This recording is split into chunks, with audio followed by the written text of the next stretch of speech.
Welcome to your Racist of the Month July compilation. All month we expose the stupidity and hypocrisy of discrimination in hopes we can build a more perfect union and also laugh. As always, I would like to thank our month-long sponsor, racism.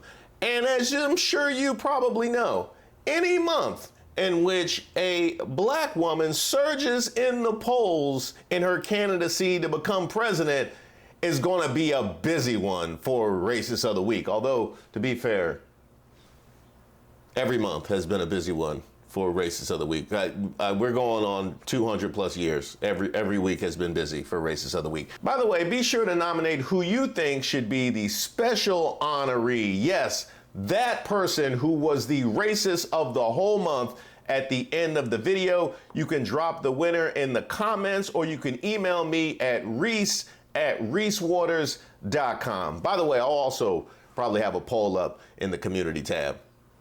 All right, y'all ready? Today's nominee, boxer Ryan Garcia.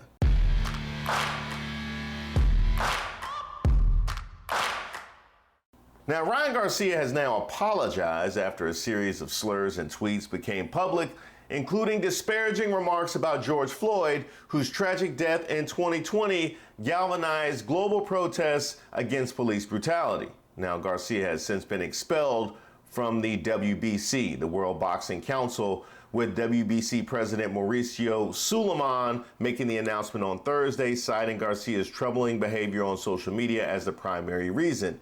Quote, in exercising my authority as president of the WBC, I'm expelling Ryan Garcia from any involvement with our organization.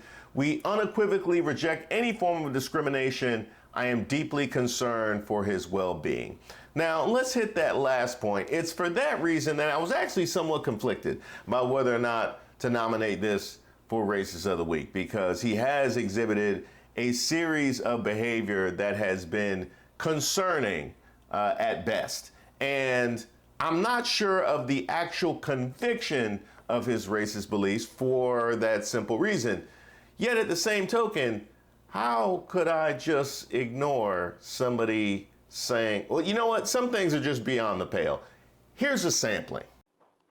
I'm anti-black. Yeah, let's join the Ku Klux Klan. Let's fuck the. Yeah, I'm KKK. I hate. I'm the leader of KKK, and I summon you to be the knight in shining Nah, nigga, armor. I'm KKK. No, I'm KK. I've got the AK-47 ready. Let's get the next George Floyd. Hey, let's go bring George Floyd back to life and kill that again. I'm gonna put my knee on his Nigga, we neck. need a scientist. In addition to that clip, there was a whole gang of ends, and I hate ends, and I want to join the KKK, F the Muslims, accusations of crimes against children. You guys know the rabbit hole he went down. Now, a few things that I did want to note here. Hey, Trump, this you? Uh-oh. Let's see what you got, fast hands.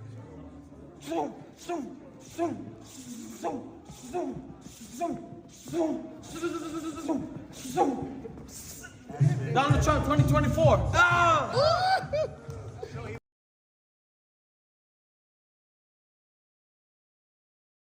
Cause I'm pretty sure that this is you. Now you didn't say what he said, but I want to know, why does this rhetoric always find itself so close to Mar-a-Lago, right? It's always adjacent. It's always just a hop, skip, and a jump. I mean, every Trump voter isn't an anti-black racist, but all anti-black racists are Trump voters. Now why is that for somebody that's, according to you, been the best thing for black people since Abraham Lincoln? And some people think more so. Isn't that what you say? Another thing that I want to note is this part right here. There's no such thing as Israel. There's no such thing as Palestine. If God chose the Israel people to be the promised people, that's it. We don't have no choice, you fucking weirdos. There's no such thing as Palestine. You dumb motherfuckers. if you go against Israel, you go against God's promise. Go anti these niggers, bro. I hate them. Go anti. Go. Hey, are you black? Does that sound familiar to anybody? Does it sound familiar? I think I've heard that before. We bless Israel. We bless Israel. Those who bless Israel shall be blessed. In that degree program, I didn't research exactly what you teach, but are you familiar with Genesis 12:3? Probably not as well as you are, Congressman. Well, it's pretty clear. It was a covenant that God made with Abraham. And that covenant was real clear. If you bless Israel, I will bless you. If you curse Israel, I will curse you. And then in the New Testament, it was confirmed that all nations would be blessed through you.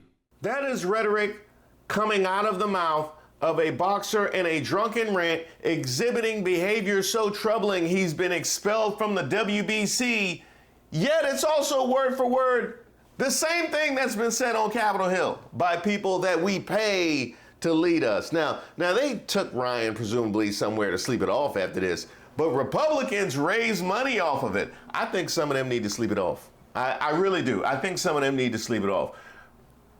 Bober, you've been doing too much sleeping. Representatives for Garcia and Golden Boy Promotions, his management company, didn't respond immediately to requests for comment regarding the WBC's decision. Garcia did post an apology on Twitter saying, "I was trolling. I want all of the killing to stop. I love everyone. Sorry if I offended you." In a statement released after the WBC's penalty, Garcia's family addressed his behavior as well, saying that they do not align with his or his family's true character or beliefs. According to his father, our family unequivocally does not support any statements Ryan has made regarding race or religion. These do not reflect who Ryan truly is and how he was raised. Those who know Ryan can attest to this fact. Ryan has been open about his ongoing struggle with mental health over the years, and as a family, we're committed to ensuring and encouraging that he receives the necessary help to navigate this very challenging time and address both his immediate and long-term well-being. Now, I appreciate his family actually taking ownership that what he said was as troubling and problematic as it's been received. At the same token, I'm a little bit conflicted about how accountable to hold somebody who is presumably suffering from mental health issues for this kind of rhetoric. Because at the one hand, we have a pretty long rope for people who we believe are not operating at the height of their powers. At the same token, why does it always get to racism? Like, why does it always get to racism? And not like one racist thing. He hit you with the ends. He hit you with, I want to join the KKK. And he hit you with digging up George Floyd. Like, that is a pretty, and then he also hit us with the Muslim rhetoric and the Israel rhetoric. Sounds like a downright MAGA platform that'll get you elected in 14, 15 states. That's pretty specific. Now, in addition to his expulsion from the WBC, Garcia is currently serving a one-year suspension handed down by the New York State Athletic Commission.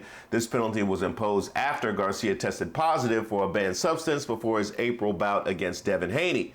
Initially, Garcia had triumphed convincingly over Haney, securing a majority decision victory with 3 knockdowns. However, this victory was later overturned to a no contest, which I guess gets Devin Haney off the hook for not eliminating Ryan Garcia from our public consciousness. Like, when I first saw this, I was extremely mad because I was like, man, Devin, if you would have handled your business, we wouldn't have had to worry about this dude. This wouldn't have even been news. But I guess if the man was on that stuff, then I can't really say that. I've lost fights to people that won nothing but hot dogs and Cisco. So who knows how the good stuff actually works. In fact, Devin Haney's father and trainer Bill Haney weighed in on the whole thing. I'm definitely not happy to see the kid crashing out, I always try to be as optimistic as I can as just a human being, and I hope that, everyone could be with me in my most trying times. as well as him going through his or anyone in my family. These are the times that having a dad who's been there on that roller coaster with you, that ups and downs, that their voice is loud and vocal at the top, as well as when you've hit rock bottom, so that team, you know what I mean? I wish them well, but there's no place for that kind of talk, you know what I mean? And particularly, and directed, in the way that it's being directed, it's just no place for it. I think that he should get help, you know what I mean? And that's it. I don't believe in kicking a man while they're down. But he definitely should get help, and the people around him should step up and be held accountable and speak loud and be just as, happy that they can be there for Ryan during these kind of times. This is a time that you see what kind of team you got. Concerns over Garcia's mental state had been mounting in the lead up to his fight with Haney, exacerbated by his erratic behavior online. Suleiman acknowledged that despite outreach efforts from the WBC offering support for mental health and substance abuse, Garcia had declined multiple offers of assistance. Now, a couple things. One, I just raised the question of how responsible to hold people when we feel like they're not operating at the height of their powers, or when they're refusing assistance. That would ratchet that up just a little bit. I would also ask this question: how do the other sanctioning bodies look at this point? Like, the WBC has seen, if nobody did anything, then maybe boxing could wash its hands of delving into these matters. But once the WBC decides to suspend him, how the rest of y'all looking? I know that there is a very strong black contingent in all of those sanctioning bodies. And why don't you just take a poll on how they feel about what he had to say about George Floyd? And while we're on the topic, why is it that George Floyd is such a lightning rod for people who want to offend black people? Like, why is that? Like, do you think that we worship George Floyd? We have Jamie Raskin in there accusing us of worshiping Trump, worshiping as a convicted felon. He is a convicted felon. Well, yeah, so is George Floyd. And everybody, and you all too, the media worship George Floyd. Democrats worship George Floyd. There were riots burning down the fucking country over George Floyd, and Raskin is in there saying we worship him. Oh, wait, you do think that we worship George Floyd. That's funny, because for you to think that, you would have to not be listening to us at all, which is fascinating because you feel like you have so much to say to refute the things that we put out there, but you clearly are not even listening. So that really takes away any legitimacy and credence to any rebuttal that you may have. What you just said is one of the most insanely idiotic things I have ever heard. At no point in your rambling, incoherent response were you even close to anything that could be considered a rational thought. Everyone in this room is now dumber for having listened to it. I award you no points, and may God have mercy on your soul. Today's nominee, the Denver City Council.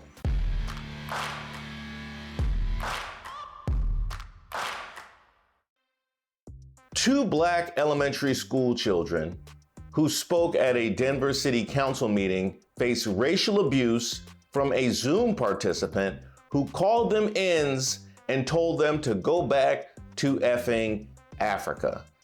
These two students were from Monarch Montessori School, and they attended the meeting to advocate for several of their school plans. One was in the 4th grade and the other was in the 5th grade. They're part of their school's student leadership committee, and they presented a proposal to build a yurt for music classes and additional classroom space. So think for a moment about a young girl in 4th grade and a young girl in 5th grade who rose to a level of leadership in their school, who get the opportunity to speak to the city council to advocate for additional resources for their programs. Nothing but the most innocent of intentions. And less than a minute into their speech, a female-sounding voice interrupted via Zoom with a racist tirade lasting about 30 seconds. The council staff quickly worked to remove the caller, but the tirade included statements like, "You effing little N's," "You should remove the N's," and "It's the Jews that brought them here." Now, one of the girls was so upset she broke into tears and had to be escorted from the podium by her teacher, while the other chose to restart her speech. What do you tell these girls?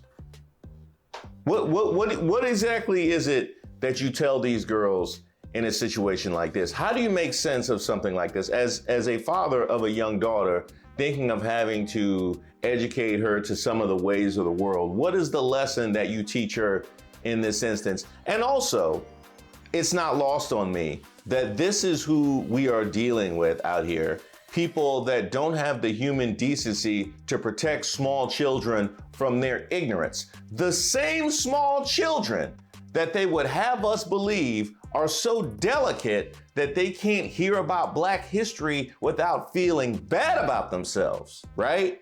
The same small children who we can't tell the truth about the Civil War, we can't tell the truth about Jim Crow or the Civil Rights Movement, we can't tell them the whole truth because the white kids would feel bad about themselves, but then turn around and have no problem dropping "you little N's" on young Black girls. So apparently, the feelings of young Black girls and young Black children in general isn't something to be considered ever. Not when we're talking about what we can't study in history, not to give them a better understanding of their place in the world, and certainly not when they're here at a Denver City Council meeting just innocently advocating for resources for their school.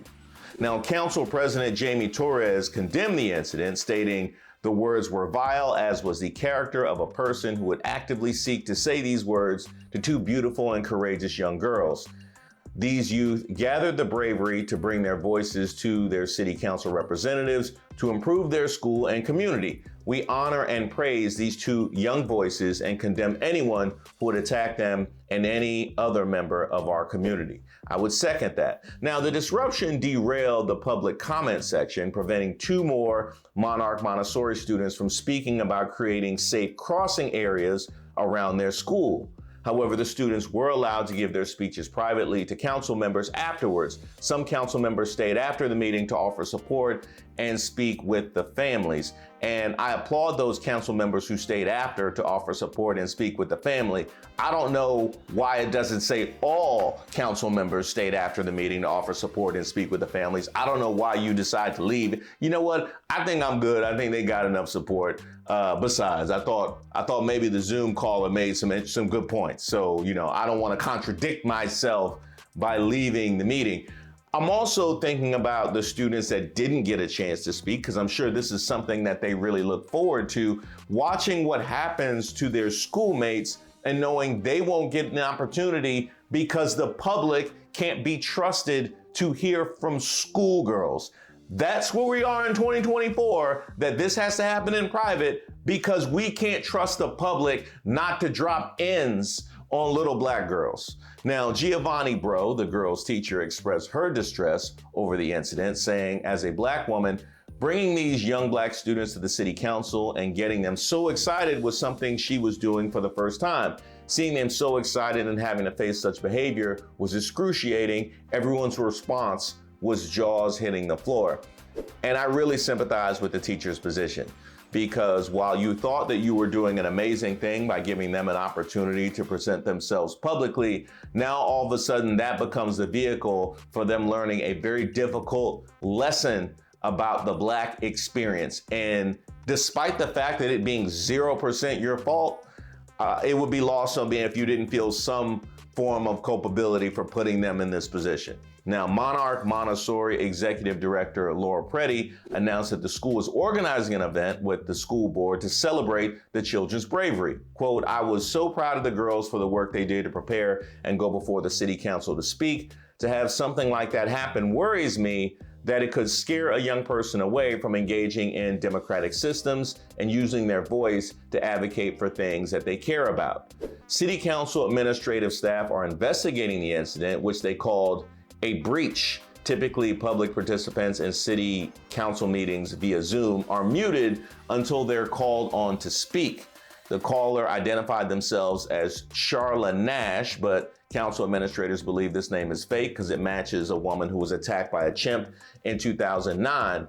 They're working to determine how the disruption occurred and to implement better preventative measures. Now, let me say, I am no stranger to Zoom bombing, okay? I have been in some meetings where a Zoom bomber dropped in and they just say the most outrageous thing they can, which is really quite stupid. I mean, we have to actually feel some appreciation for how stupid and lazy Zoom bombers are, that they just announce themselves immediately. If they really want to be a little more insidious, they'd be a little bit more subtle in their Zoom bombing. So I do want to thank them for their ignorance and their complete lack of attention span.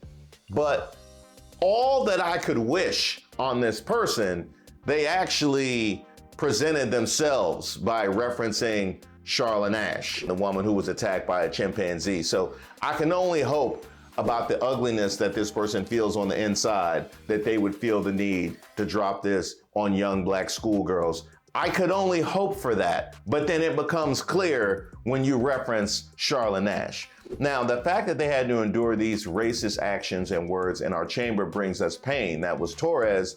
The Denver City Council condemns any hate speech and wants those responsible to know it only serves to motivate us on the City Council, 2 of whom are African American, 6 of whom are Latina, and all of whom will continue to serve proudly as anti-racist council and community members. Now, to the Zoom bomber, is that the conclusion you were looking for? Is that the conclusion you were looking for? Because that's the only conclusion that you were going to get. Now, I had said earlier about the dissonance that it takes to try and protect young white children from having to understand the realities of America's history, but have no problem dropping this on young black girls. How about the fact that while we're having this national debate about DEI, while we're having this national debate about the real race experience in America, you give us all the evidence we need for why that's necessary? You give us all the evidence we need for why that's necessary. You will at the same time argue that our experience is not valid and the things that we are describing to you do not exist, but yet this is what young black schoolgirls have to go through, and you're going to give us the video and audio in 2024. That is what I call hustling backwards. Is this what you want? Because I can't imagine that the true architects of white supremacy in America would be pleased with this. This is not how you go about your business. Now, it's how a lot of people have been going about their business lately. It's the reason why I've had to record not 1, not 2, not 3, but 4 of these bad boys within the last 7 calendar days. That is how bold racists have been getting in 2024, which on the one hand, I have to have some appreciation for, because you leave the evidence right here. You leave the evidence right here, all over the web, all over TV, all over Zoom, for people to be able to reference for the work that we need to do in society. So I have to have a little gratitude for you there. But at the same time, it does give me pause for wondering just how bold they will get, that they have no problem doing this in a public forum where they know it's recorded to young school children. What's the line? You tell me what the line is for these people, because they keep claiming that, we need to get back to human decency in America. We need to get back to decorum in America. Is this what you're talking about? This was it? Huh? Today's nominee, former mayor of Newburn, Alabama, Haywood Stokes III, his city council, the People's Bank of Greensboro, and the postmaster at the U.S. Post Office.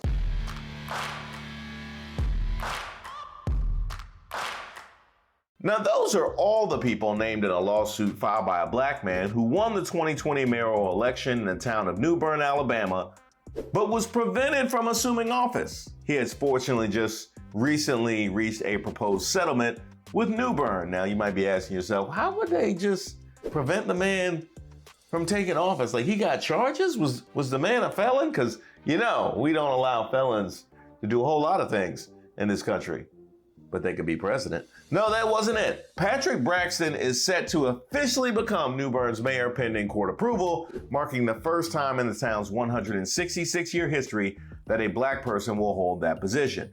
Now, it's located approximately an hour from Selma in western Alabama. Newburn has a population of 133 according to the last census, and it is 85% black. And you know what? A place that is 85% black, having their first black mayor, that should already be racist of the week.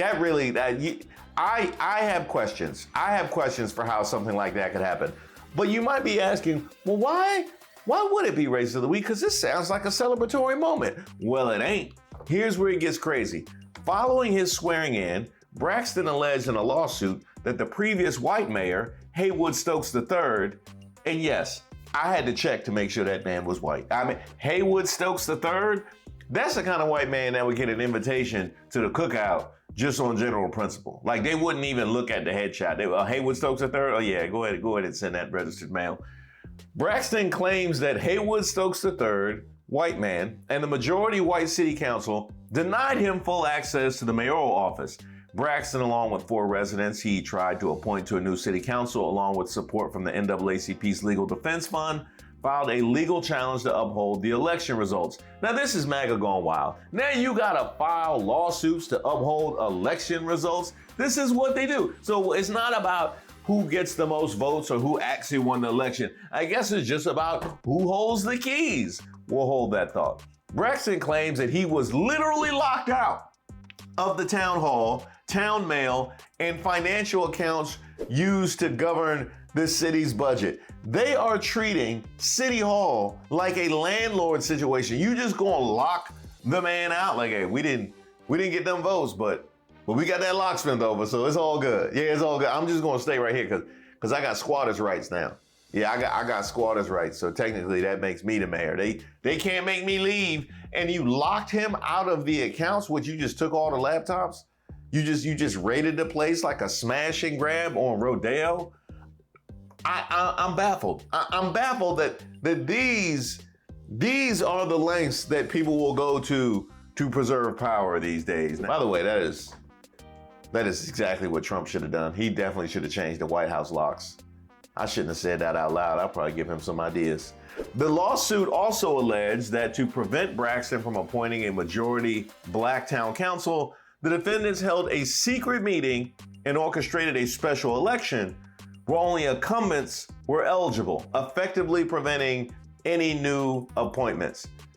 So if you're scoring at home, they held a double secret meeting amongst themselves and held an election amongst themselves where only they were eligible, despite the fact that you literally have residents that had an actual election. Like, just taking all the agency away from the people. Who they think they are, the Supreme Court? Now, the settlement affirms Braxton as the rightful mayor of Newburn, with all corresponding powers and duties under Alabama state law, as it should.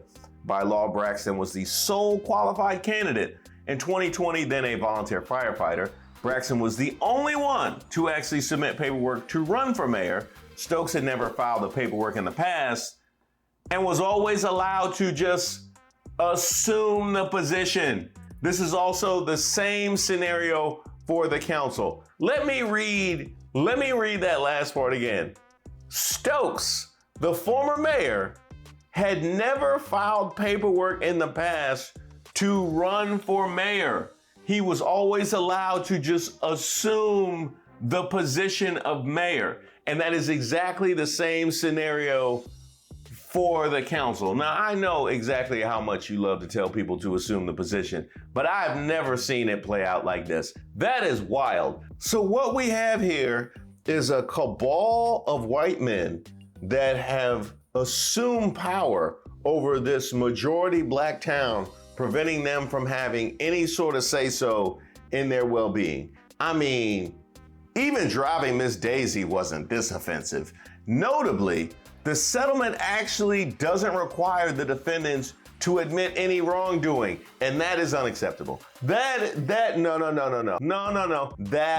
That is unacceptable. If we gonna force Rachel Dolezal to come out here and admit that she perpetrated a fraud and that she has a feet OnlyFans account, how do you get to take all of the voting and electoral power away from almost 200 black people and not have to admit to it in public? Make that make sense. If I have to acknowledge where I was when I slide in the house at 2:15 and I accidentally step on the dog's food bowl and wake up my wife, then you should have to publicly acknowledge taking the electoral power away from 200 black people. Like, that's just, I mean, really, like, come on, what are we doing here?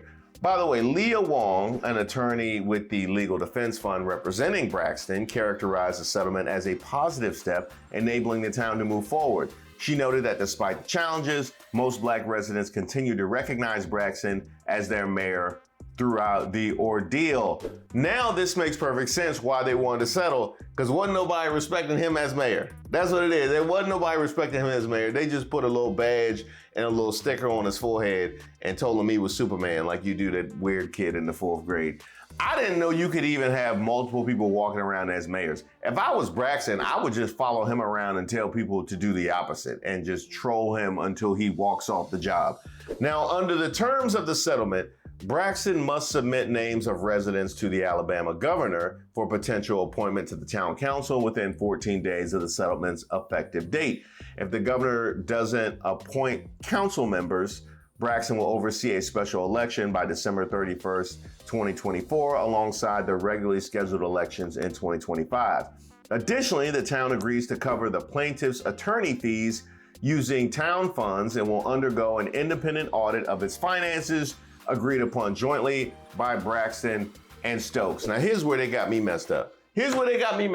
So you want Braxton to assume mayoral duties of the town that now has to pay for the nonsense fraud that you've been perpetrating for years? Word? So basically that's gonna come out my pocket. That's what you telling me? Why they act like we can't read? No, Haywood Stokes III needs to pay for that. And if he don't have the money on him, tell him to sell some of his hats and some of his cigars, because I know he got them, because his name is Haywood Stokes III. Now, the more I read, the more angry I became at it. Like, get this. A lifelong Newburn resident and volunteer firefighter, Braxton challenged the town's leadership to better serve its majority black community. The lawsuit highlighted that Newburn had not held a mayoral election. You remember I said how Stokes just assumed power? Newburn had not held a mayoral election since at least 1965.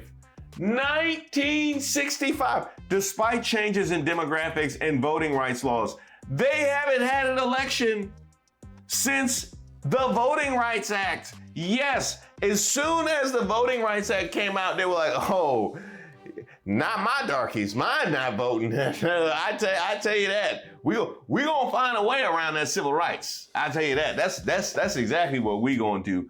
That is wild. Now, while the defendants denied any conspiracy or racial discrimination in court filings, the resolution of the case marks a significant milestone in Newburn's civic history, acknowledging and rectifying long-standing racial disparities in local governance. In fact, Braxton at 57 says that when he won his election during the height of the pandemic, a white woman told him that the whites in the then 166-year-old city were, quote, not ready for a black mayor. She told him in 2020 that they weren't ready for a black mayor. They had a black president. And they not ready for a black. If you're not ready for a black mayor in 2020, you're never going to be ready for a black mayor. That is exactly who you are.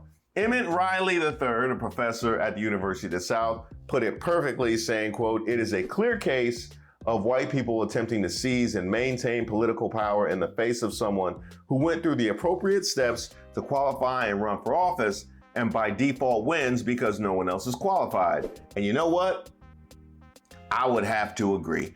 I can't even pick what was the most wild part of this story. The fact that they tried to win an election by having the locks changed, the fact that they hadn't had an election since 1965, since the voting rights, these people hadn't even exercised their new civil rights. Are there other civil rights that they haven't exercised yet? This is like a voting episode of Juneteenth. Do we need to now acknowledge Newburn and the moment that they finally realize that they have the ability to vote? And what other civil rights have they not been exercising? I need to know exactly how free Newburn is. That is how wild this story is. But I do want to congratulations to you, Haywood Stokes III, and your invitation to the cookout is long gone. Today's nominee, this Nashville, Tennessee DoorDash driver.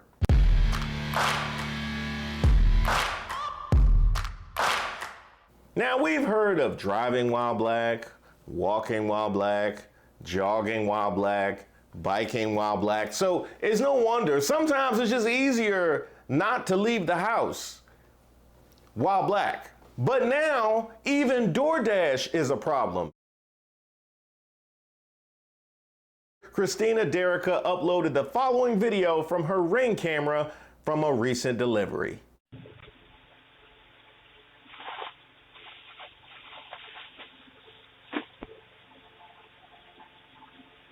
Here's your food, nigger.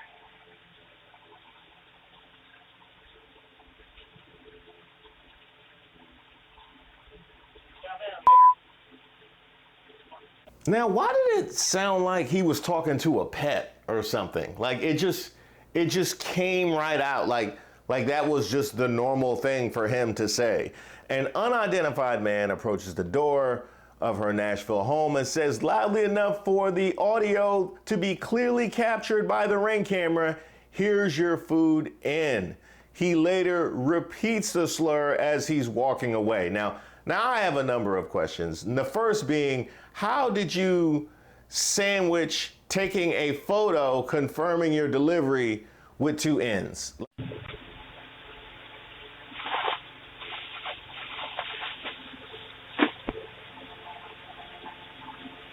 Here's your food.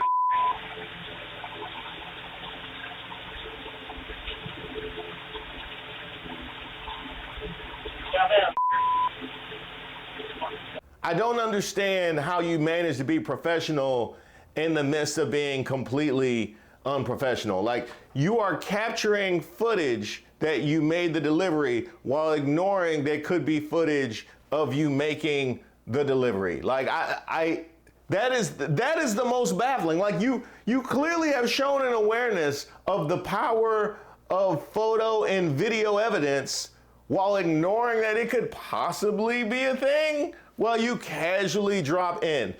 Turn this on. Turn it on! Also wondering why you clearly hold her responsible for whatever ails you. What exactly is the problem, Mr. DoorDash? And also, did you just happen to look at the photo and notice that it was an in?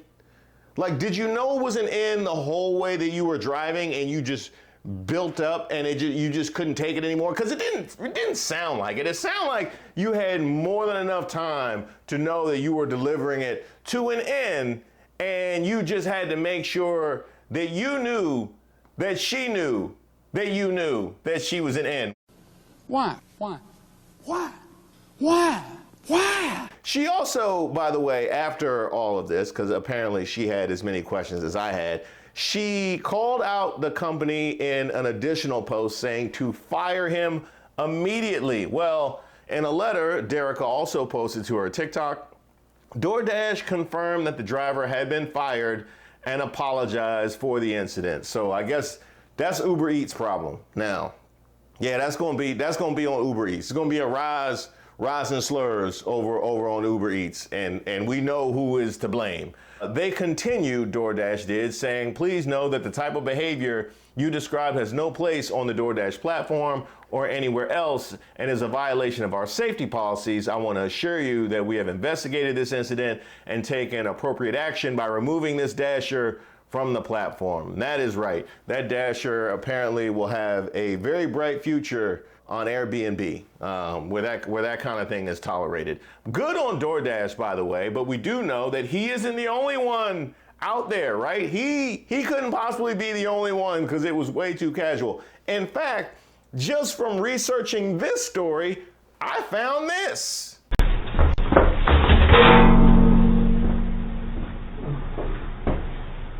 Where's your shit?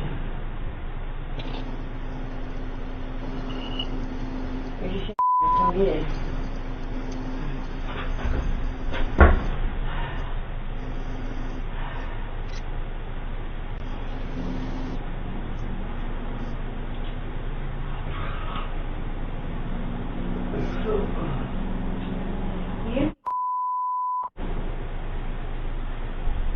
Everybody else got a name, SH.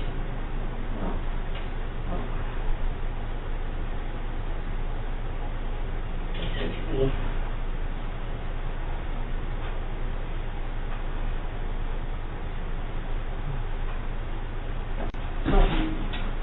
Fuck you.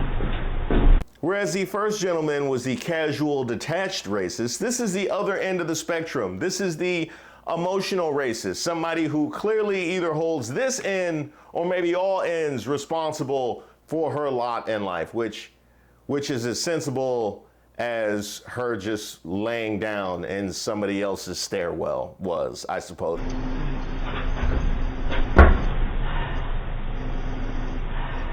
So maybe this is in the era before contactless delivery where you had to do the hand-to-hand. In which case, were you just going to be on the ground when she came outside? Was that it? I mean, it's a weird way to present yourself to somebody who you consider yourself better than, to just be on the ground in the stairwell. I mean, were you waiting for her to hear you saying in? Were you waiting for hands and feet?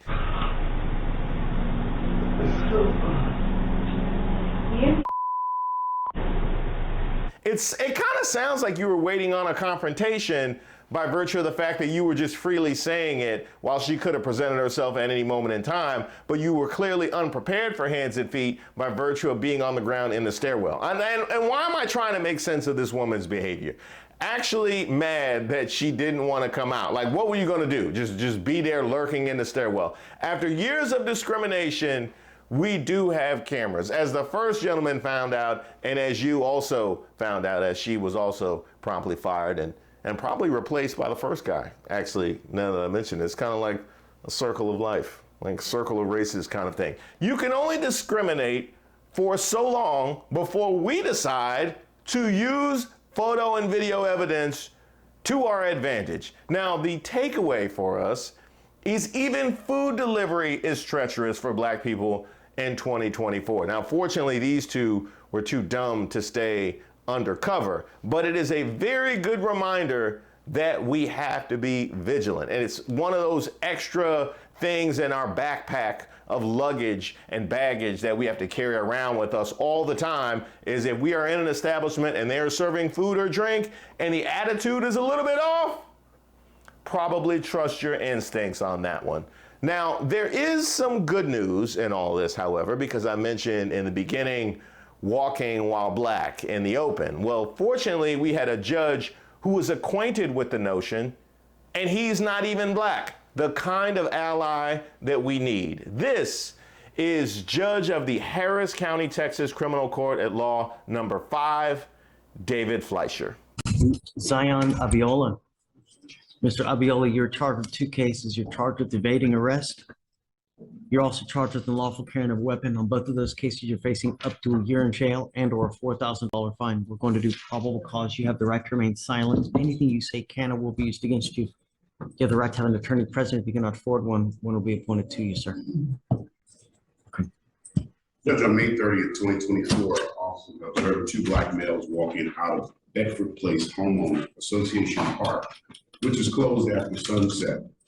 Officers made contact with the defendant and another male who advised they did not know the park was closed. Defendant kept reaching near his waistband and pocket. Officers attempted to conduct a Terry frisk on the defendant, resulting in the defendant running. Foot pursuit lasted approximately 25 to 30 yards. While running, a black handgun fell from the defendant's waist area. Defendant stated the gun belonged to his mother.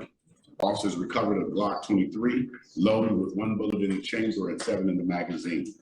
15 additional bullets were found inside defendant's book bag, and an extra magazine containing 18 bullets, a total of 41 bullets. Defendant's father arrived on scene and stated the defendant's mother is the one who purchased the weapon for the defendant. Defendant is 19 years of age. He has 2023 unlawful carry of a weapon non-suit as a juvenile, no out-of-county criminal record. Here's the rub. What's he doing? Walking while black? What's he doing? What's he doing wrong? Was he under arrest? I mean, all I see is that they go up to him and they just start searching, right? I believe. Walking while black. Mr. Abiola, I'd be very careful. You know, where you go, what you do may not end up well for you. I'm going to find no probable cause on this case now. Thank you, Mr. Abiola, be careful. Just take a seat for me in the back, please. Don't leave. I found no probable cause. Guys, keep it down, please. I found no probable cause. Your cases have been dismissed. The only thing I'm going to counsel you is to be careful. Don't go to parks after hours. Otherwise, they're just going to harass you. You understand? Okay, good luck, man. You're free to go. I absolutely love that video. I absolutely love that video because way too often this kind of conduct just gets rubber stamped by judges who basically don't want to ruffle any feathers and basically want to curry favor with a group that they're going to have to work with every day. And as a result, not doing their job, like actually not doing the job that they were elected to do. So I want to thank David Fleischer for actually deciding to do the thing that he was elected to do and represent the people of Harris County, Texas. That was dope, and we need many more like him. So let me get this straight. We can't box. We can't be a young black girl. We definitely can't vote or be mayor, exercise self-determination. Apparently the civil rights, gains of the civil rights struggle was not for black people. I mean, that was wild. But what's that? Oh, my DoorDash is ready. Oh, we can't even DoorDash. We can't even DoorDash. Can't go to the grocery store. I mean, come on. Sincere thanks to everybody who's reached out to me and submitted suggestions for videos. Keep them coming. I take submissions for ideas for a video, suggestions for Racist of the Week. If you have something that just troubles you, or you just want to send me a note, because I love getting those notes, go ahead and shoot me an email at reese@reesewaters.com. I also have a newsletter that I send out periodically, so you'll be receiving that as well. You can also sign up on my website, reesewaters.com. Today's nominee, United Airlines.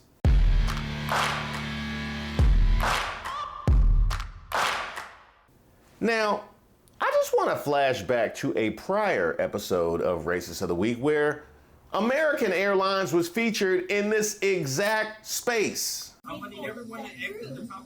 Yo, I paid for the flight just like everybody else. So we don't have a right to be on this flight? So this is discrimination. Yo, this is insane. I agree. Yo, just because of the color of my skin. Okay. Okay. I do not disagree. Now, the link to that video is in the description, and apparently not wanting American to suffer alone, United is now in on the action as former Denver Bronco and two-time Super Bowl champion Terrell Davis claimed he was wrongfully accused of hitting a flight attendant on Saturday while asking for a cup of ice. Going down the aisle with the cart, asked my son if you for How old drinks. is your son? He's 13. 13, okay. 13. And so my son simply asked him after he had served me, he said, "May I please have a cup of ice?" And the flight attendant didn't hear him, so he pushed the cart past me because I'm in the aisle. And I reached over lightly, I put my hand up first, and I was trying to get his attention. and he didn't see it, so I politely tapped him on his shoulder. And when I did that, he swung his arm around, and he said, "Don't hit me." And, Were you surprised that that was his reaction? Oh, absolutely. And My hands, I what's was your like, what are you definition, talking Terrell, about? of a light tap? You know?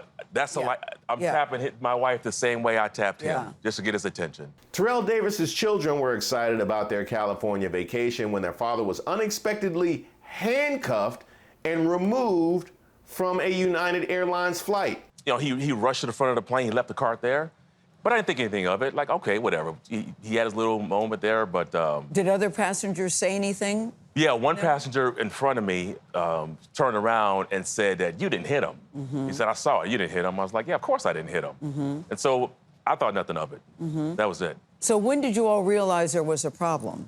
When we landed in Orange County, and they told everybody on the plane to remain in their seats because they didn't give us an explanation. They didn't say why. They said everybody. But I thought it was because there was a medical emergency. I had been on planes before. I've seen that before. They say, stay on a plane, let paramedics come on, and then you get off. You didn't think it had anything to do with you? I am reading a magazine at that point. Reading the magazine, my kids are over there, my wife's over there, and all of a sudden you can kind of hear, you can hear all the gear and the walkie-talkies, and a lot of commotion. And I peeked into the aisle, and I see all the agents. I see FBI on the jacket. I see the green. I think it was the Orange County Sheriff Department. Yeah.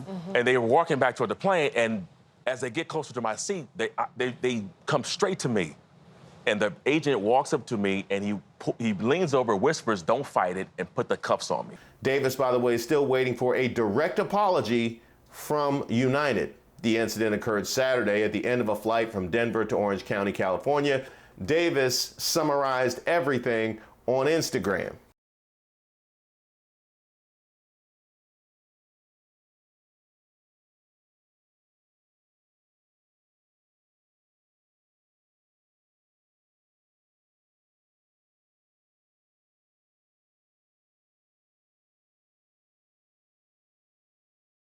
Now, at this point, I kind of want to put a pin on things because anybody can have a bad day. Anybody can react angrily at work without sufficient provocation. But in this specific instance, elevating it to violence, an accusation of somebody striking you, doing it on a plane, and doing it to a black man, despite the fact that he is with his family, is an outrageous abuse of power. And not to mention one that could have substantial ramifications, especially if the person involved was not rich and or a two-time Super Bowl champion. I was not aware of any incident. Yeah. So from your point of view, the agents come on and arrest your husband. Right, and I'm curious, just like the rest of the flight, like, oh, what's happening?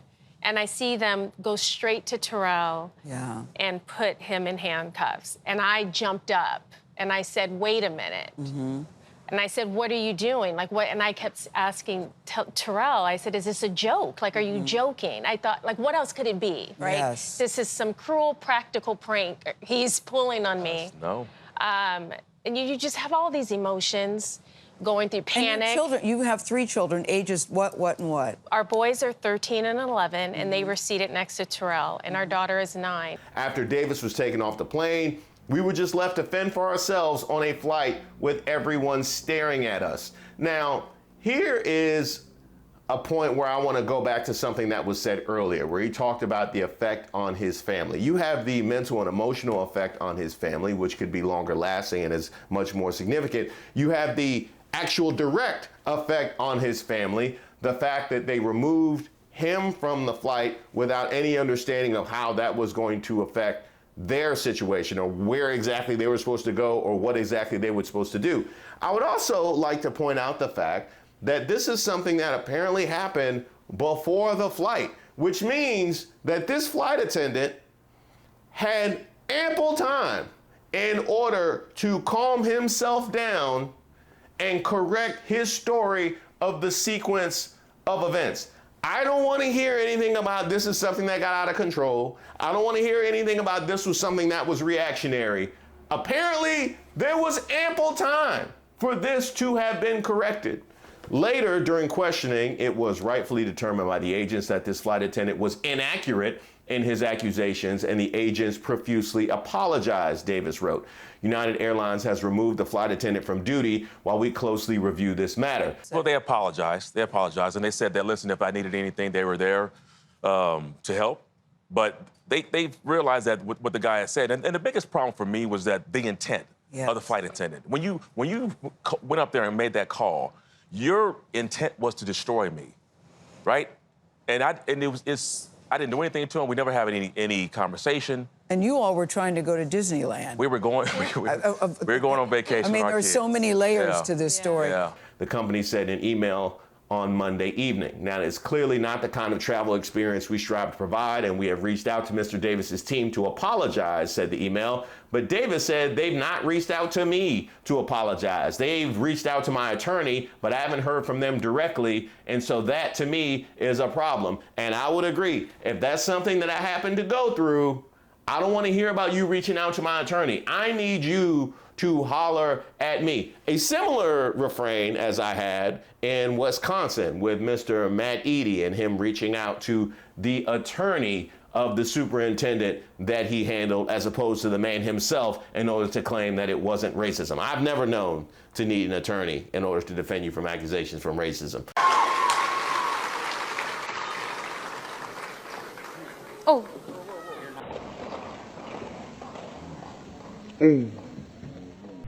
They don't want him to be able to shake her down because he doesn't deserve it from her and all the she went through in this district.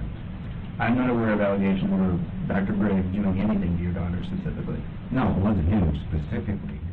The traumatizing experience of my two sons, my daughter, and my wife watching me be placed in handcuffs without due process or any explanation cannot be undone, he wrote on Instagram. The FBI's Los Angeles field office acknowledged on Monday that agents and law enforcement partners responded to a report of an incident with a flight that landed Saturday at Orange County's John Wayne Airport. A person who was detained for questioning was cooperative with law enforcement and was released to continue his travels. That's what the FBI office said. And kudos to Terrell Davis for being cooperative with law enforcement because, Lord knows, it speaks to the kind of quick math that we have to do despite your anger and righteous indignation in a situation, knowing that if you were to react the way that you feel you're justified in reacting, things will actually get far worse before they get better. The FBI does not provide details of incidents or names of people who might have been interviewed unless charges are filed publicly. That was according to the FBI spokesperson. What happened on the flight is appalling and disturbing to say the least. That was from Parker Steiner, managing partner of the Chicago-based law firm representing Davis, who wrote in an email, "We plan on fully investigating the events that took place and are actively contacting United Airlines in this matter." By the way, those of you unacquainted with TD, he's one of only 8 running backs to have rushed for more than 2,000 yards in an NFL season. Davis played 7 years in the NFL, all with the Broncos from 95 to 2001, and helped the Broncos win 2 of them things, 2 Super Bowls in January of 98 and 99, and he was named MVP of that first title game, rushing for 157 yards and scoring 3 touchdowns in the Broncos' 31-24 win over the Green Bay Packers. The 3-time Pro Bowler was enshrined in the Pro Football Hall of Fame in 2017. That said, you shouldn't have to be a 3-time Pro Bowler enshrined in the Pro Football Hall of Fame in order to not be treated like this in front of your family based on the accusations of one person who had ample time in order to calm himself down. I applaud him and his family for their grace under severe amount of pressure in this situation, and I would also imagine a severe amount of shame, given the fact that he is somebody who people immediately recognize and everybody doesn't understand the full extent of the story. They just see a black man being dragged off a plane. Oh, wait, that's Terrell Davis. Now, I would first like to take a moment to pay respect to Congresswoman Sheila Jackson Lee, a 15-term representative from Houston, an advocate for social and economic justice, whose record included being the chief sponsor of the resolution making Juneteenth a federal holiday. Well, Jackson Lee passed away on Friday at the age of 74. Jackson Lee's family released a statement from her office, quote, A fierce champion of the people, she was affectionately and simply known as Congresswoman by her constituents in recognition of her near ubiquitous presence and service to their daily lives for more than 30 years. President Joe Biden called her a great American whom he worked with for nearly 30 years. Now, for most people, well, all people, this was a moment for respect and reflection, but we have beasts among us. Our first nominee, conservative talking thing, Laura Loomer.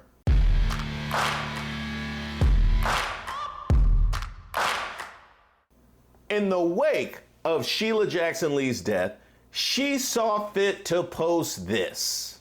Even on her deathbed, this ghetto bee couldn't keep President Trump's name out of her disgusting mouth. I'd say rest in peace, but we all know lying Democrats who have destroyed our country are going to hell. Sheila Jackson Lee will be remembered as a destructive force in America and one of the most low IQ members of Congress in the history of our nation. Today, she died. Instead of spending her final moments with her family, she was talking S about Trump on X and spewing more lies. She won't be missed, but I'm sure she'll still be voting Democrat this November. Now, I'll at least give her this much. If anybody knows the roll call of hell, it would be a real-life demon.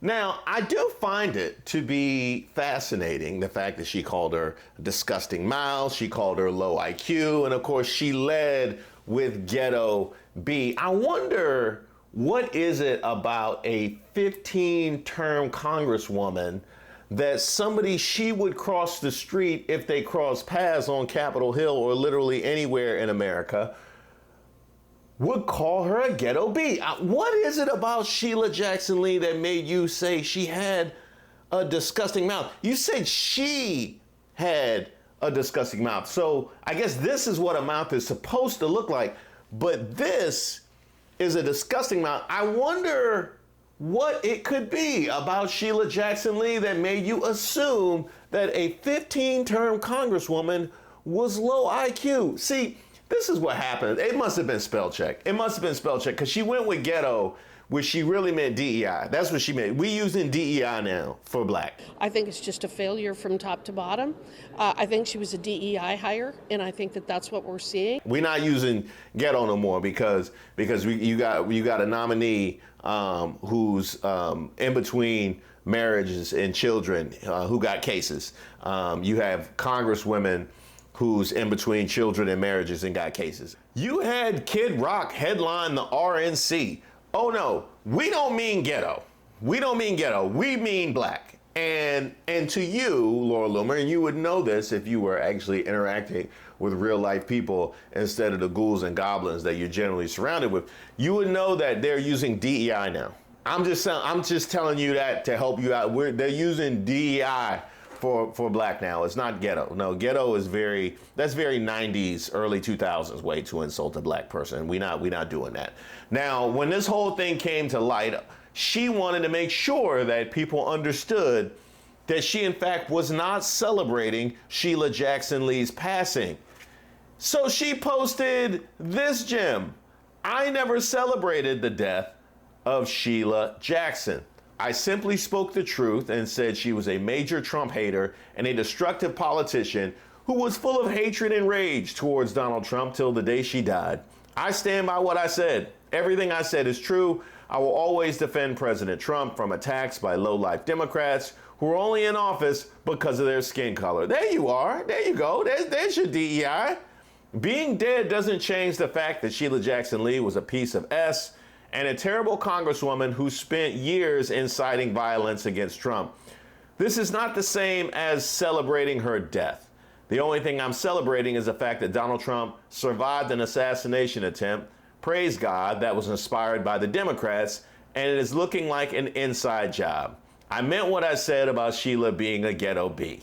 Let's not give her sympathy just because she's black and dead. She was a terrible person and facts matter. I'm here to make sure her hatred is never forgotten. #TrumpVance2024. Now, I'll be honest, I was really conflicted about this one. I was very conflicted about this one. Last time I was this conflicted was Valentina Gomez, and it was for the exact same reason.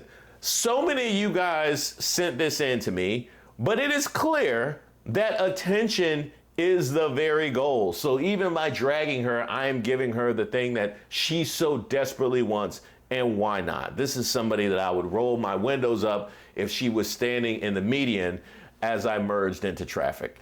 This isn't even her first Twitter dump, or as I call it, Elon Musk. She also posted, "I'm happy to see Joe Biden suffering. It makes me happy to know he's going to have a terrible time in his final days in office.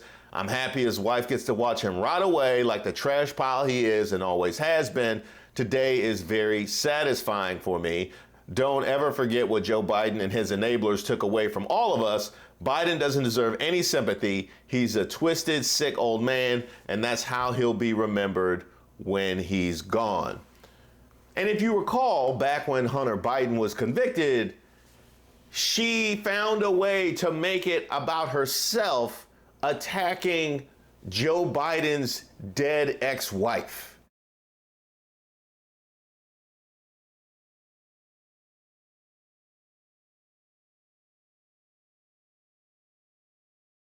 So you can understand why I thought it was conflicted. The kind of person who thinks up the worst possible thing she could possibly say so that somebody pays some attention to her for once in her life is not the kind of person that I want to play into their game. But I thought it was important to mention Laura Loomer for two specific reasons. Number one, let's go to that Jackson Lee post again.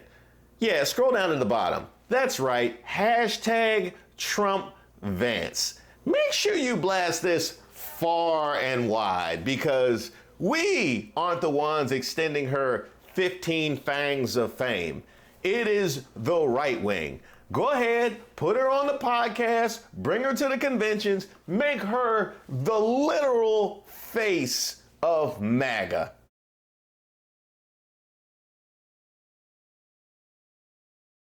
Oh, I see you're already on your way. Fantastic. I want to see this face everywhere I see a Trump flag, sticker, or a t-shirt. Didn't y'all say that you were trying to court black men? You know how many black men this going to attract? I mean, really, you know how many black men this is going to attract. Not to mention closing the border. This is definitely going to solve your border crisis right here. We don't need no bipartisan border deal. This face, just throw that all across the non-existent wall. They're going to stay right where they're at. And the second reason why I wanted to mention Laura Loomer is this.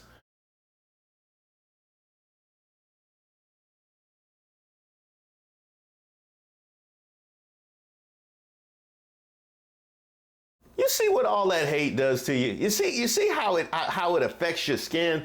That hate, it just gets out. It's like underneath your pores, and it's just poking, trying to get out. And then when you don't release the hate, when you don't find some peace within yourself, it just presses down at the jaw. It elongates the face, creates pock marks around the chin, drives the eyes from one another like X's. Do you see what the hate does to you? It is so bad. And I have so much compassion for her. I really do, because I can understand if you go to a church or something like that, then that's a place that you can find some peace and release hate. They won't let her in a church looking like that. They won't let her in a church looking like horrorcore cosplay. They won't let her in a church. So she has difficulty releasing that hate. X and Twitter is where she releases that hate. Now I get it. Now I totally understand. Now what kind of racist would Laura Loomer be if she didn't also attack Kamala Harris? It's time for Republicans to start talking about Kamala Harris's sexual history and the reason why she doesn't have any children of her own. I'm willing to bet she's had so many abortions that she's damaged her uterus. A woman who has no biological children of her own should not be allowed to make decisions in the White House for your children. Now, I've already dragged Laura Loomer to the alien meet. She is also unmarried. She also has no children. And this is the first time anybody has ever inquired about that. I'm not going to drag her about that because it's one of the few positive things that we have to look forward to in this story. It is time to move on to our next nominee, Kellyanne Conway.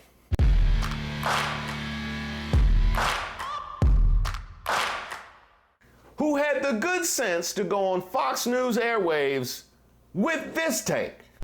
She had disastrous staff turnover as vice president. I check it on the daily.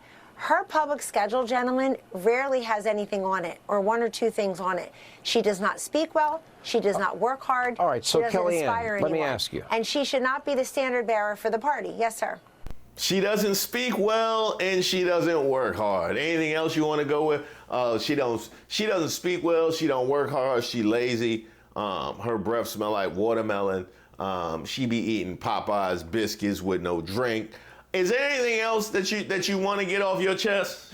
Is there anything else? She never shows up on time. There you go. She never shows up on time, and she will only get stuff on sale. I bet she has a drawer full of nothing but shopping bags. I bet she hoards those plastic shopping bags, and she got a whole drawer. She keep them in her dishwasher. Did you know she keeps shopping bags in her dishwasher? She realized, Kamala Harris, she will take a clean cup out of the cupboard and just pour water in it for no reason before she put her drink in it. There it is. She had the nerve to give us the laziest stereotypes imaginable while wearing blackface. I don't understand. Pick a struggle, Kellyanne Conway. At least show some appreciation for the culture if you're going to go with the complexion. When you chose the complexion, that should have came with a little bit of respect for the culture. You can't disrespect black people while wearing blackface. Now, while we're talking about people's work ethic, by the way, is this your man's?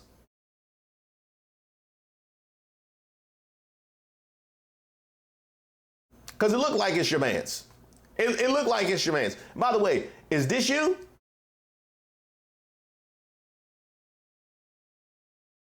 That's all that hard work you've been doing? Is that it? Yeah, that's all I can tell. Look like you was working hard. Even your own husband wasn't even down with this.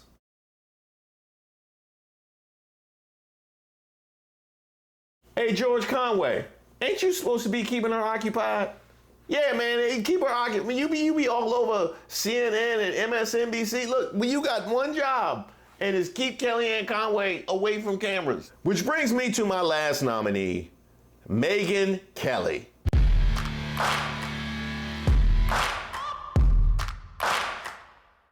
Who decided to go the Laura Loomer route of attack.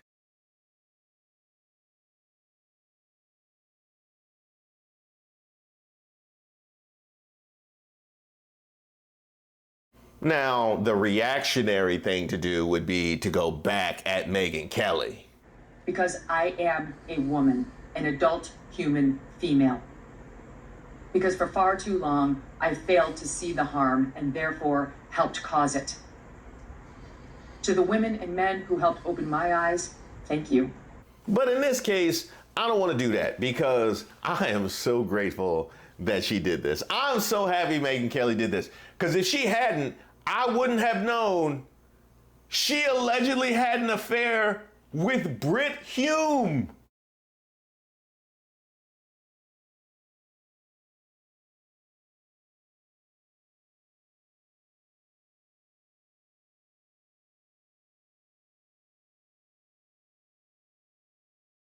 And there's a lovely little tale about her twirling for Roger Ailes. Imagine coming for Kamala Harris and a Brit Hume allegation and Roger Ailes twirl lands on your head.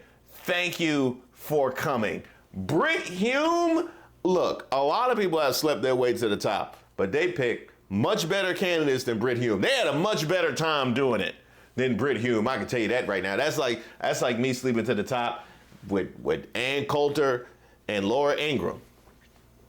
No disrespect, Dinesh D'Souza and Jimmy Walker. Now, you refuted these allegations, saying you hate people think that you slept your way to the top, but this is exactly your route of address with other women. Why would that be your route of attack when you hate that other people think that you slept your way to the top? So it's something that's too good for you, but it's not something that you're above putting on Kamala Harris. Is that what it is?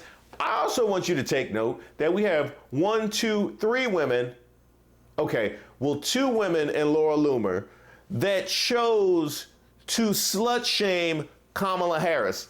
The highest of pick-me behavior. The absolute highest of pick-me behavior, which is just sad. It's just sad because you realize when you start to exhibit pick-me behavior, that is when you have reached the peak of threatened. Like, you are absolutely threatened, which, if you're on the left side of the aisle, is phenomenal. They weren't feeling this way a week ago, and we know it. Now, first, I would like to take a moment to recognize Sonia Massie, the 36-year-old Illinois black woman who had called 911 for help with what she perceived as a prowler and ended up deceased on the floor of her home thanks to the very police that she called. The police that she greeted at the door by saying, "Please don't hurt me." You couple that with the fact that her last words were sorry, and you have something that's going to impact me in a very significant way. Those of you that have been watching the channel for a very long time, I've spoke at length about Elijah McClain and the reasons why that loss touched me and hurt me so much. The fact that he was saying, "I'm sorry," as he was being killed, literally. And the reason why that hurt me so much is because he really was internalizing his own brutality. He thought in that moment, or at least he vocalized in that moment, that in some way he was responsible for his own brutality. And when you greet the police by saying, "Please don't hurt me," and your last words being sorry, you echo that exact same sentiment and you engender that exact same response in me. We found out later that the man who shot her, Sean Grayson, the 30-year-old Sangamon County Sheriff's deputy who has since been fired while being indicted by a grand jury last week on 3 counts of first-degree murder and 1 count each of aggravated battery with a firearm and official misconduct in connection with the shooting on July 6th, didn't activate his body camera until after he had fatally shot Massey. The other deputy had activated his body camera when he first arrived at the scene, and in that body cam footage, Grayson could be heard telling his partner that Massey wouldn't need medical help immediately after the shooting.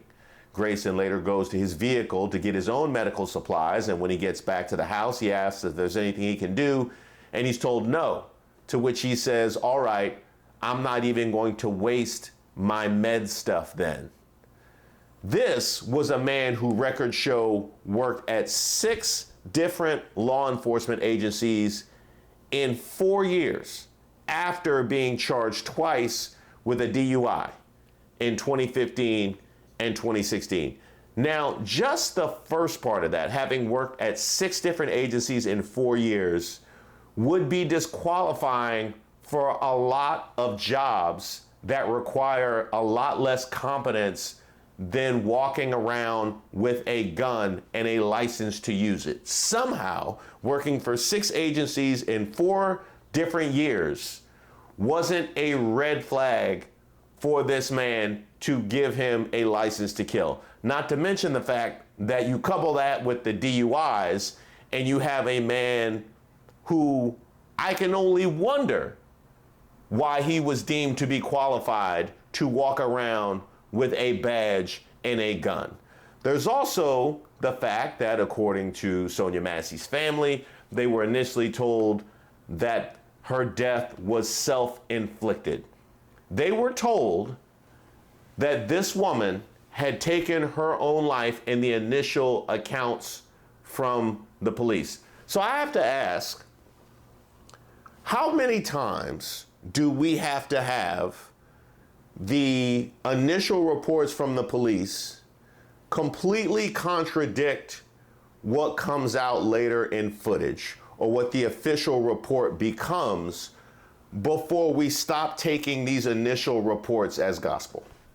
Because for me, it's not very many.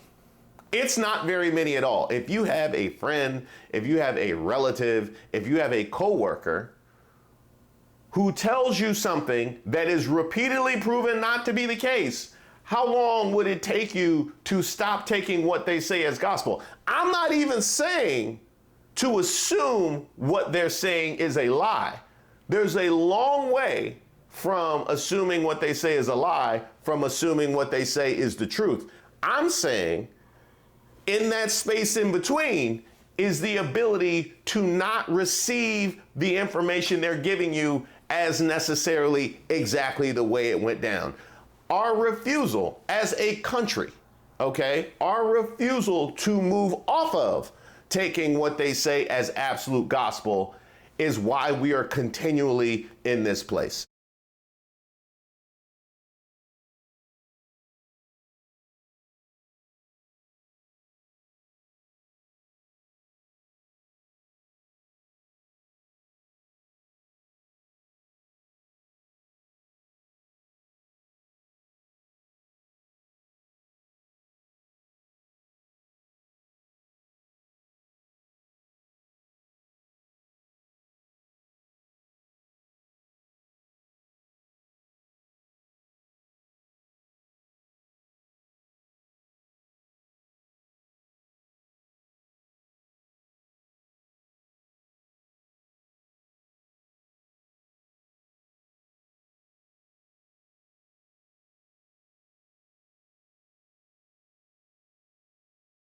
This report is exhaustive, way too long, and absolutely heartbreaking. Now, this seems like a pretty cut and dry case to the point that I haven't seen a whole lot of pushback from the back the blue, no matter what crowd. But there was one whose anti-blackness runs so deep, she can even back an agency-hopping, drunk driving, no assistance giving officer who shot a woman who opened the door after calling for help and saying, "Don't hurt me." And that one is today's nominee, Candace Owens.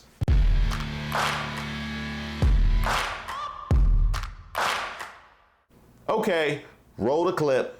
Of course, as I have said since the beginning of time, there are mistakes that police officers are human beings. There are mistakes that happen. Ooh, we are starting out hot. Mistakes that happen. There are mistakes that happen. Police are people. Okay. When those mistakes result in a loss of life, there is supposed to be a reaction for that. There is supposed to be some justice associated when those mistakes result in a loss of life. Let's take our Officer Grayson and his record, for instance. The man has 2 DUIs, yet he was deemed fit in order to be an officer and walk around with a badge and a gun.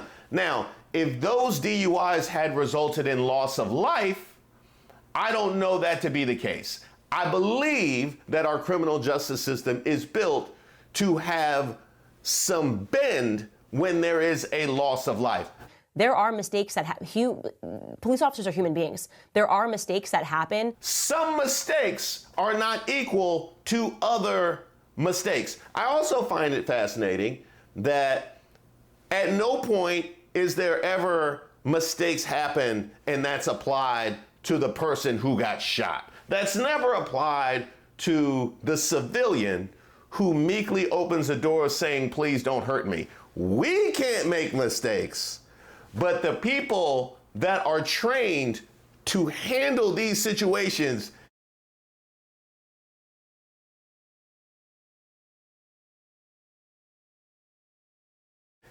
whatever happens, happens. They can make mistakes, but we can never make mistakes. This is always only applied in one direction. Police officers are human beings. Police are people too. So what exactly was Sonia Massie?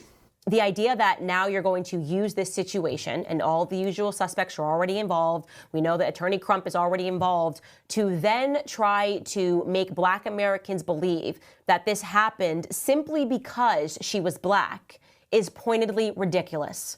So I am saying to Black Americans today, do not take this bait. Yes, what happened in this situation, I think he's going to have a very hard time, this officer, saying that he absolutely felt so threatened by boiling water that the only solution was for him to mindfully say, I'm going to shoot you in the face, and that's what he did. I think that's going to be a very steep hill to climb. But the reaction from Black America cannot be exactly what they want. There is a reason that whoever is in control of Joe Biden's account instantly tweeted about this, okay? It's because they think we're stupid. They think we're emotional. They think that we always respond illogically and emotionally. Stupid, emotional, and illogical. That would be kind of like consistently coming to the defense of officers whenever this happens, right? That would also be no matter what the circumstances are, even circumstances that you yourself admit don't make any sense, and he's going to have a tall hill to climb to defend himself. Even in that moment, you will still find a way to turn on a camera and give a fervent defense to the officers. Stupid, emotional, illogical.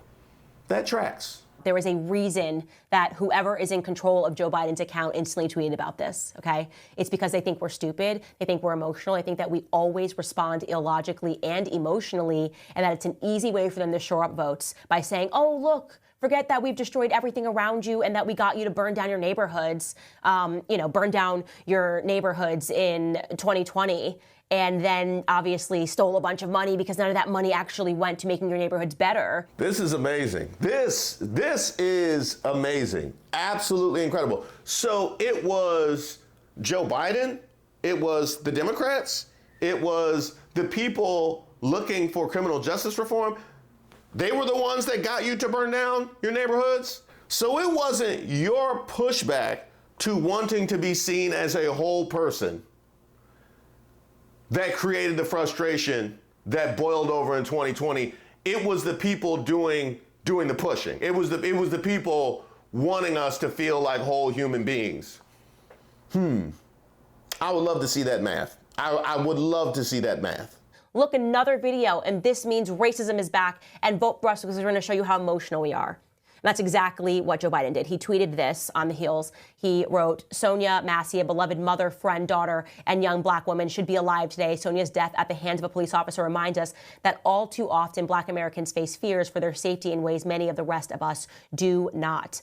Sonia's family deserves justice. I am heartbroken for her children and family as they face this unthinkable and senseless loss. Jill and I mourn with the rest of the country, and our prayers are with Sonia's families, loved ones, and community during this devastating time. Okay, again, going to say here, this happened in Springfield, Illinois, that the only reason whoever is in control of his account is putting that out there is because too many Black Americans are turning toward Trump. They think too many Black Americans are catching on to the Democrat scam, and so they scan every one of these situations. Too many Black Americans are turning towards Trump, so that's why Biden felt the need to tweet this. Well, then it would have made all the sense in the world for Trump to tweet this, right? To endear himself to Black America. Did Trump tweet something? Did Trump tweet about Sonia Massie? Does his Truth Social account work? Oh wait, it does, because he saw fit to post this.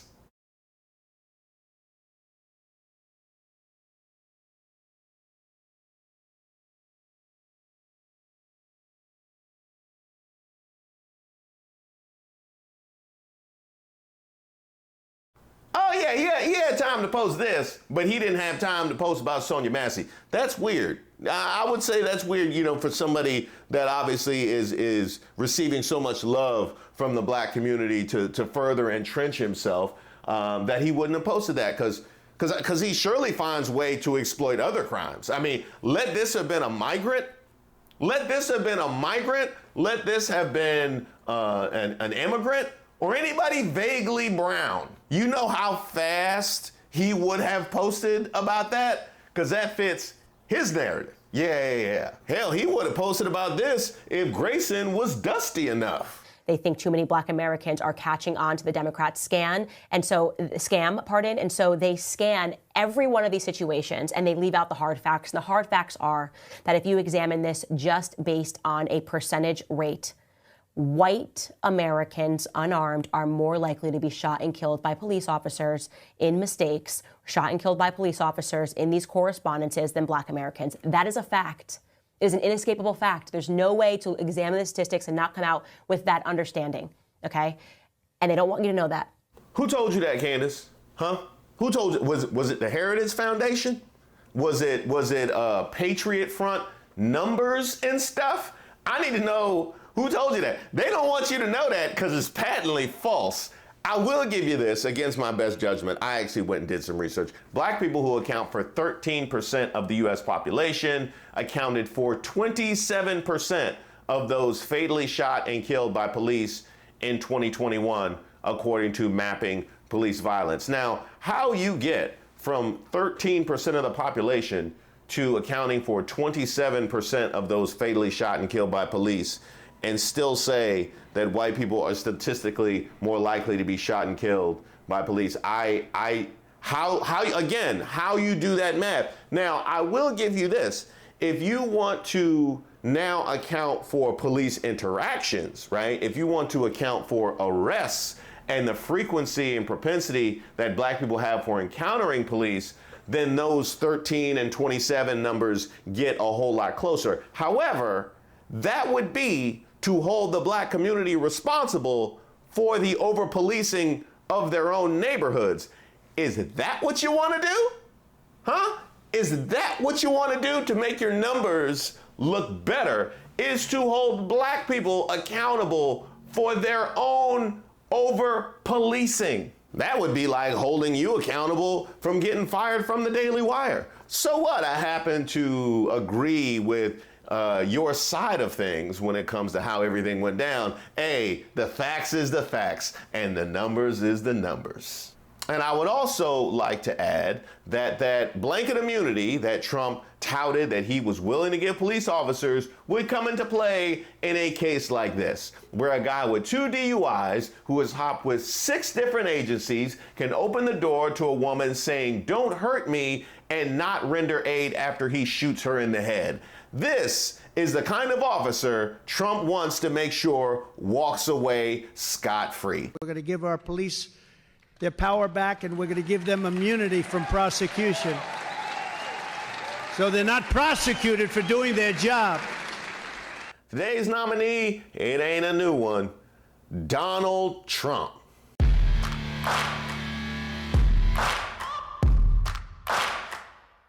No, actually, this isn't about all the DEI stuff. Yeah, and then there's the DEI press secretary telling you that the DEI vice president is the future of the party here. And so the future looks kind of dim for the Democrats here, but this is no shocker either. Kamala Harris, she's the original Haktua girl. That's the way she got where she is. And the party's going downhill if it's in her hands. That was tough. That was harsh. Oh, the fact that he says Kamala. Yeah, no, this isn't even that, but I will get around to those. He got another one coming. Radical, liberal, Kamala Harris gets in. And by the way, there are numerous ways of saying her name. They were explaining to me, you can say Kamala, you can say Kamala.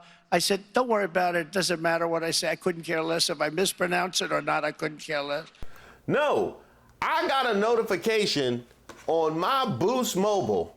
Trump's nephew, Fred Trump III, says Donald Trump regularly used the N-word and said about disabled people, maybe those kinds of people should just die. So I clicked on the link, and here we have this Washington Post article. Donald Trump's nephew asked questions about racism in new memoir. Let's dig in, shall we? Conspicuously placed in the latest Trump family tell-all is an anecdote that takes on greater relevance since President Biden bowed out of the presidential race on Sunday and endorsed Vice President Harris as his successor, setting up the near certainty that Harris will be the first Black woman to head a national ticket and will face off against former President Donald Trump in November. As told by Fred C. Trump III, the former president's nephew, in All in the Family, The Trumps and How We Got This Way. All in the Family. I kind of like that title. Yeah, because Donald Trump, he's definitely an Archie Bunker. But wait, would that make Melania Edith? Huh? Because I would hate to see Edith in some of those photos. Wait, would that make Tim Scott George Jefferson? No, Byron Donalds?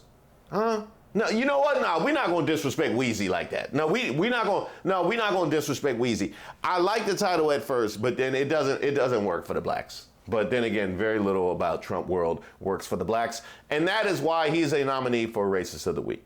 The article continues. Someone had slashed a 2-foot gash in the soft top of his Uncle Donald's beloved Cadillac Eldorado convertible. Donald Trump was furious. He called over his young nephew to take a look. Though Donald Trump could not have known who did it, he disgustedly blamed black people, twice using the N-word to describe those he believed to be culprits. You mean to tell me that based on absolutely no information, he just started tossing around ends and blaming black people out of nowhere? That is wild. Where have I seen him act like that before?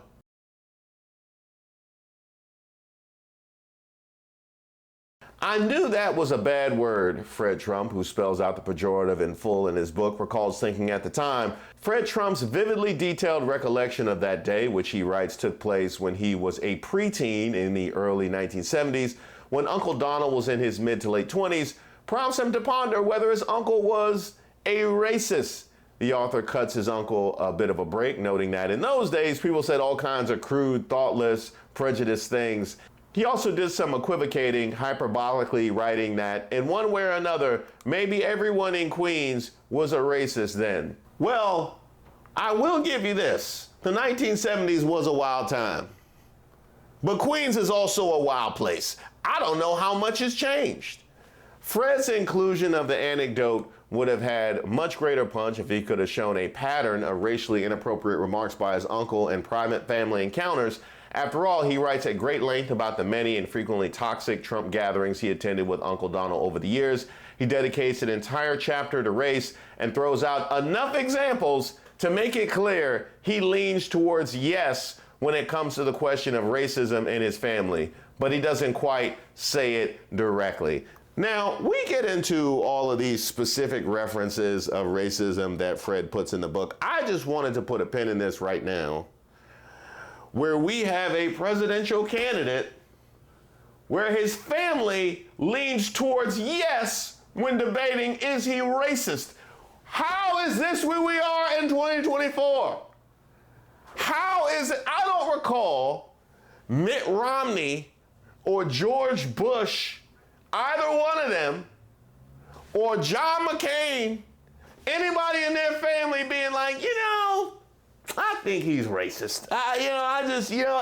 If you put a gun in my head, I would say, I would go ahead and say he's racist. These are the conversations that we are having. He recounts how his grandfather, the family patriarch Frederick C. Trump Sr., would use a Yiddish word considering an anti-black slur. He also revisits the well-plowed Justice Department accusations of discrimination against black lease applicants at Trump-owned apartments, which ended in the 1970s with a consent decree and a no admission of guilt. He touches on Donald Trump's over-the-top demands for harsh punishment for the black and Latino youths known as the Central Park Five, who were wrongfully convicted of assaulting a white female jogger in the late 1980s.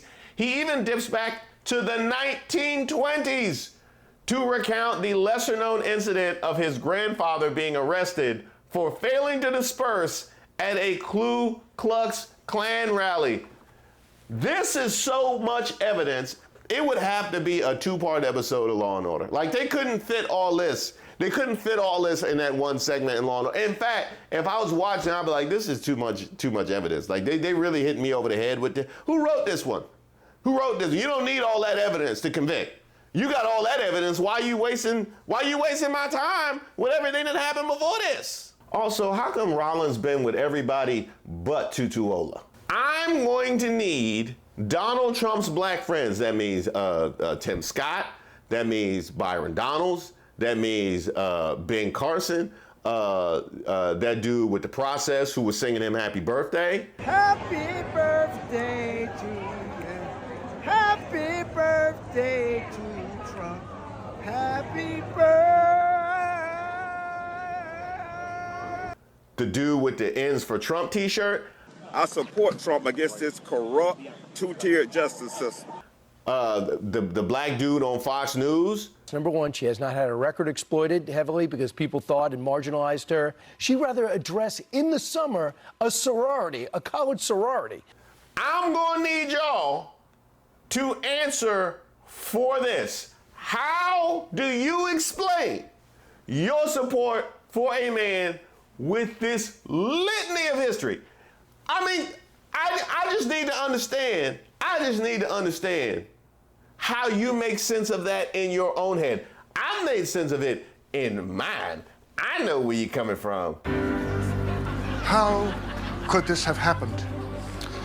A black white supremacist. I know exactly what the grift is. I just need to know what you're telling yourself. But in rooting around, literally and figuratively, he finds no Klan robes in his grandfather's closets and no racist literature, and he doesn't share any instances of the N-word being used in the family, though he does remind us where Woody Guthrie, the renowned folk singer who lived in a Trump-owned apartment in the 1950s, stood on the Trump race question. Guthrie's song Old Man Trump features the lyrics, "I suppose that old man Trump knows just how much racial hate he stirred up in that blood pot of human hearts." They singing folk songs about how racist this man is, and y'all still trying to have a debate. I mean, really, they were celebrating it. They were reveling in it. They probably had little feather dresses, drinking old fashions, listening to that Woody Guthrie toasting just how racist we could really be. In 2020, his younger sister, Mary Trump, who holds a doctoral degree in clinical psychology, wrote a bestseller, Too Much and Never Enough, How My Family Created the World's Most Dangerous Man. You might know Mary Trump from gems such as these. Despite having no evidence for making this claim, Katie Tur of MSNBC said during Donald's first appearance at the Republican convention that he was humbled. Okay, first of all, this is not journalism. This is evidence-free supposition. Second, considering the man doesn't have an ounce of humility in his entire body, that's a bit of a stretch. Seriously, I mean, there's no circumstance under which this man has ever felt humility or been humbled. If you look closely at the picture I'm about to show you, that is the look of a man who is completely and pleasantly shocked that he keeps getting away with everything. That's not humility or humbleness or anything but smugness. I have evidence. Check this out.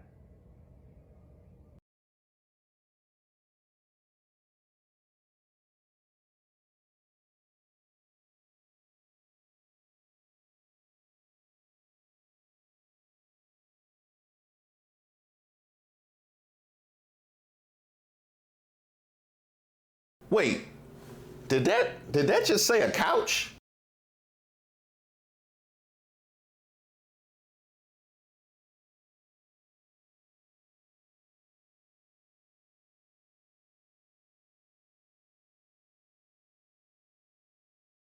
Okay, back to the issue at hand. Now, I laid out the racist case against Donald Trump months ago. Household median income was higher for black people before Trump. His administration had low rates of black home ownership and low black male labor force participation rates, and his inaction in addressing the coronavirus pandemic ravaged black people all throughout 2020, exacerbating already existing inequities in our healthcare system. Then there was the fact that he bragged that 7 million people stopped receiving assistance through the Supplemental Nutrition Assistance Program, but didn't mention why, because they raised the requirements, which you can do when you resurrect that whole welfare queen trope from the Reagan era, which wasn't the only thing that he got from Reagan. And no, this is not about Nancy, although as somebody who grew up with the DARE program, That was quite the reveal. The link to that video is in the description. And that was before the Apprentice leak. But wait, there's more. I'm trying to find out at least what context it was used in to help us maybe try to figure out a way to spin it. I said, well, sir, can you think of any time that this might have happened? And he said no. Well, that's not true. He goes, how do you think I should handle it? And I told him exactly what you just said, Marissa, which is, well, it depends on what scenario you're talking about. And he said, well, why don't you just go ahead and put it to bed? Here you have not one, not two, but three black women out here discussing how to spin the fact that Donald Trump dropped an N on a black man. And I especially appreciate the question, trying to figure out what context he used it and exactly how to spin it. That came from Katrina Pearson. So what kind of context were possible in your mind for how he could have used it? You thought he might have just been rapping to F the police? Is Donald Trump somebody that's been known to rap along to NWA and Public Enemy in his spare time?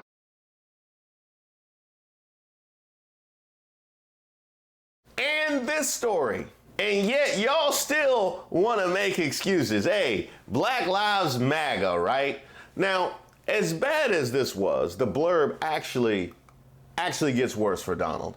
In 2009, nephew Fred turned to Uncle Donald for money. Indeed, we learned that Donald and his living siblings, Marianne, Robert, and Elizabeth, established a medical fund to help cover the cost of care and treatment for Fred's son, who had been battling debilitating seizures. It begins with that first conversation about the medical fund. Uncle Donald wanted to know something about his nephew's son, Fred writes. What's the problem with him anyway? Like, what's wrong with him? When his nephew told him that the doctors didn't really know, but that it's some kind of genetic thing, Uncle Donald was taken aback. Not in our family, Fred recalls his uncle saying, there's nothing wrong in our genes. Now, I think it's important to keep in mind this conversation was had a long time ago. Like, I would have thought that Donald Trump would have thought maybe it's something wrong with his genes, the fact that he got bone spurs and he looked how he looked when he on the golf course. I would have thought he would have maybe got an indication something was wrong. But clearly, looking at Eric and Don Jr., I would think he would answer that differently now.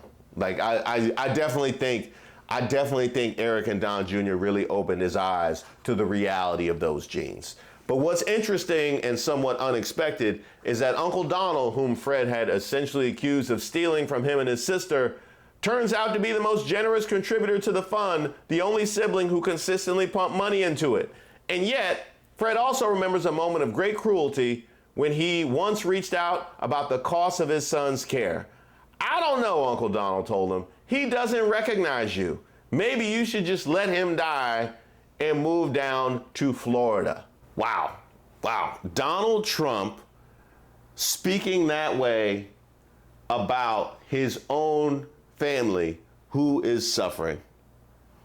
It tracks. It absolutely tracks. And how insane is it that I can say that about a man running for president? And yeah, I know what absolutely none of you are thinking. He would never say something like that. Remember this? Written by a nice reporter. Now the poor guy, you got to see this guy. Oh, I don't know what I said. I don't remember. He's going like, I don't remember. Oh, maybe that's what I said.